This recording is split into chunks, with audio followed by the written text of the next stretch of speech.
Tories today tried to quell panic within the Conservative, within the Conservative Party as an opinion poll showed support slumping.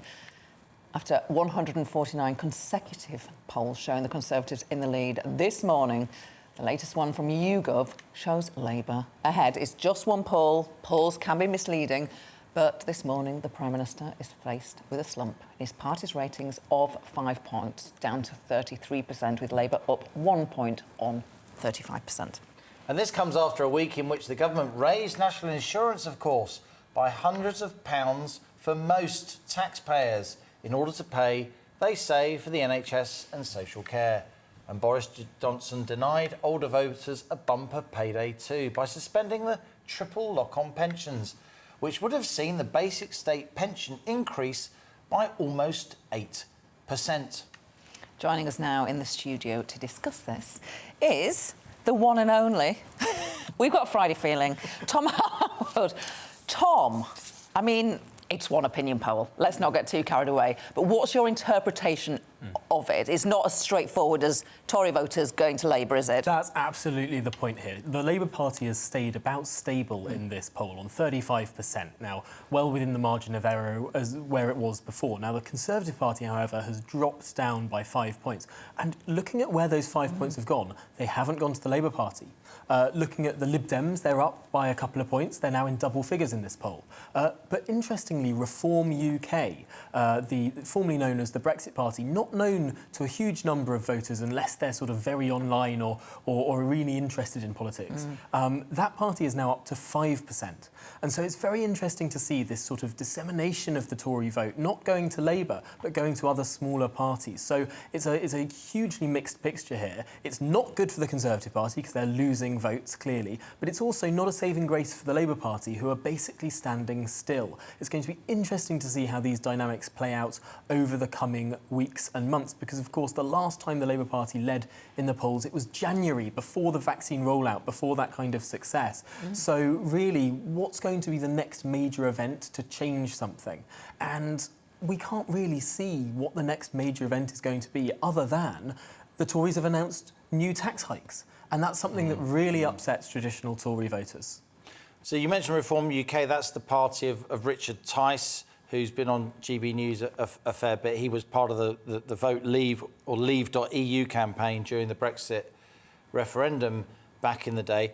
It's interesting, Tom, this poll. I mean, it's the first time for months and months and months that the Tories have fallen behind Labour in the aftermath of this national insurance contribution increase. When the earliest polls came out, in the aftermath of Boris Johnson's announcement, it looked as if this policy might actually be quite popular broadly, painful but popular. There seems to be a bit of a reversal going on as people are realising, actually, this is really going to cost me and my household quite a few quid. It's very easy in the abstract to say, I would like more money to go to the NHS, I wouldn't mind taxes going up. But when in the particular you are told, as someone earning £30,000 a year, that you're going to lose 250 quid every year, that's something that actually hits you in your pocket. And that's the average wage. I mean, that's... Exactly.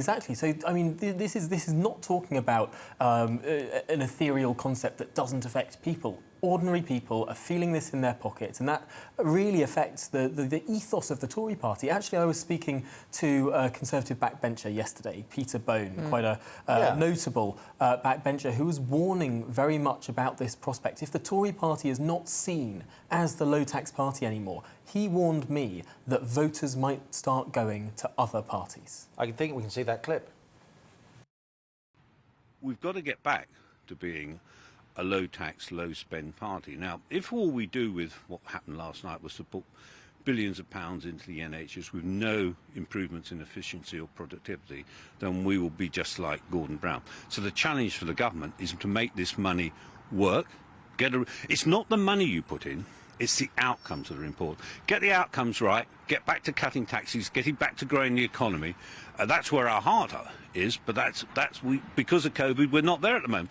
That will be the challenge for the government over the next few years. And if we don't do that, maybe a party will grow up saying, well, the Tories are no longer doing it. I don't think that will be the case. My job as a backbencher is to make sure the government goes back, when it can, after this COVID problem we get rid of it, to a low-tax, low-spending government. Now, Peter Bone's saying there that he doesn't think it will be the case that another party will pick this up, but no one saw what was coming with UKIP, for example, in the last Parliament. And parties don't need to be incredibly successful in and of themselves. UKIP only ever won 2 seats in the House of Commons.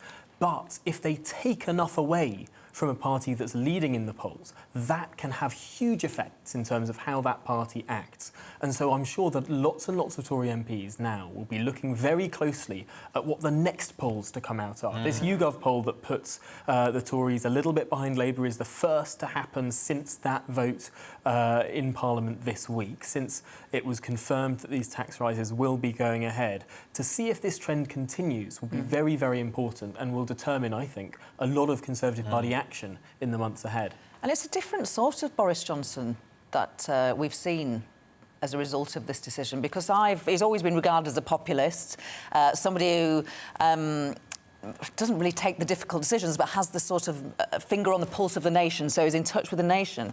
But, yeah, it's not a populist move. It's a difficult decision he's taken. Do you think we're going to see a different Boris Johnson going forward? I think he might be a bit scarred by this decision. He's normally someone who really pays a close attention to the Tory press. Dominic Cummings, his former advisor, said that he refers to the Telegraph as his true boss, as his real boss. And, of course, the Telegraph has been absolutely scathing of these decisions. Fine newspaper. A very fine newspaper. We both write for it, of course. I feel left out now.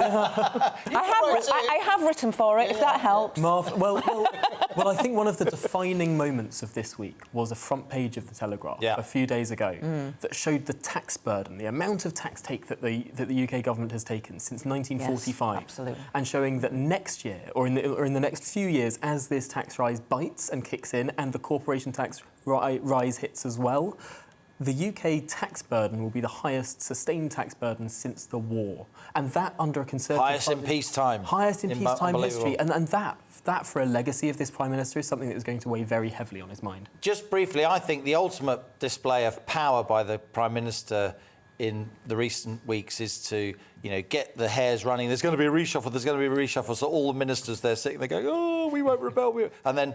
no reshuffle. No reshuffle, although... Tricked you! Although we can get away with it, because there has been a mini reshuffle today. It's been officially confirmed that Suella Braverman, who was off on maternity leave, is now back as Attorney General, and Michael Ellis, who was stepping in, he's back down to being Solicitor General. So there's been a slight... Our viewers are like, no. God, how did I miss that? Thank goodness Tom Harwood told me. Suella Braverman is back at her desk. You heard it here first.